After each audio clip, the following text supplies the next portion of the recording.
അറിയാത്ത ഏതെങ്കിലും സ്ഥലത്ത് പോകുമ്പോൾ ഗൂഗിൾ മാപ്പ് ഇട്ടിട്ട് പോയാൽ അവിടെ ഇവിടെയും കിടന്ന് വട്ടം കറങ്ങല്ലാണ്ട് സ്ഥലത്തെത്താറില്ല. ഇപ്രാവശ്യം എന്തായാലും കറക്റ്റ് സ്ഥലത്ത് തന്നെ കൊണ്ടുവന്ന് എത്തിച്ചിട്ടുണ്ട്.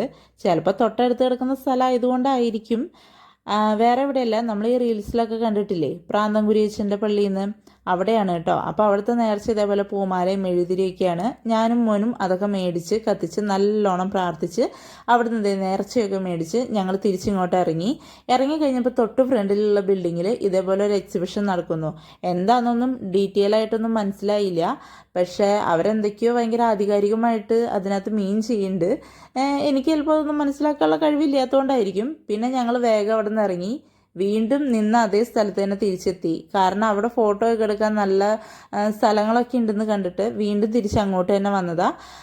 ശരിക്കും അവിടെയൊക്കെ നടന്ന് നല്ല ഭംഗിയുള്ള ഫോട്ടോസും കാര്യങ്ങളൊക്കെ എടുക്കാനുള്ളതൊക്കെ ഉണ്ടായിരുന്നു. അതൊക്കെ എടുത്ത് ഞങ്ങൾ വേഗം തിരിച്ചു ഏകദേശം വൈകുന്നേരം ആവാറായപ്പോൾ എന്നിട്ട് തൊട്ടടുത്ത് തന്നെയുള്ളൊരു ഹോട്ടലിൽ കയറിയിട്ട് നല്ല ലാവിഷായിട്ട് ഫുഡ് കഴിച്ചു.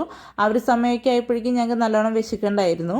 മോനും കഴിച്ചു, ഞങ്ങളും കഴിച്ചു. ഞങ്ങൾ അൽഫാമാണ് കഴിച്ചത്.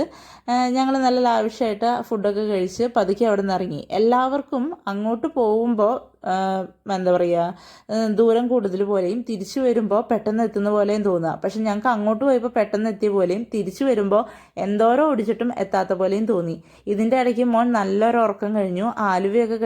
ആലുവയല്ല, അങ്കമാലിയൊക്കെ കഴിഞ്ഞ് കഴിഞ്ഞപ്പോഴാണ് അവൻ എണീറ്റത്. അവൻ എണീറ്റപ്പോൾ ചായ വേണമെന്ന് പറഞ്ഞു. അപ്പം ഞങ്ങൾ കണ്ടൊരു കഫേയിൽ നിർത്തി ചായ കുടിച്ചു. നല്ലൊരു വൈബൊക്കെ ഉള്ളൊരു കഫേ ആയിരുന്നു.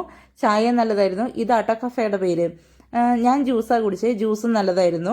അങ്ങനെ അതൊക്കെ കഴിഞ്ഞ് ഏകദേശം വൈകുന്നേരം രാത്രി 7 മണിയൊക്കെ കഴിഞ്ഞപ്പോഴാണ് ഞങ്ങൾ വീടെത്തിയത്.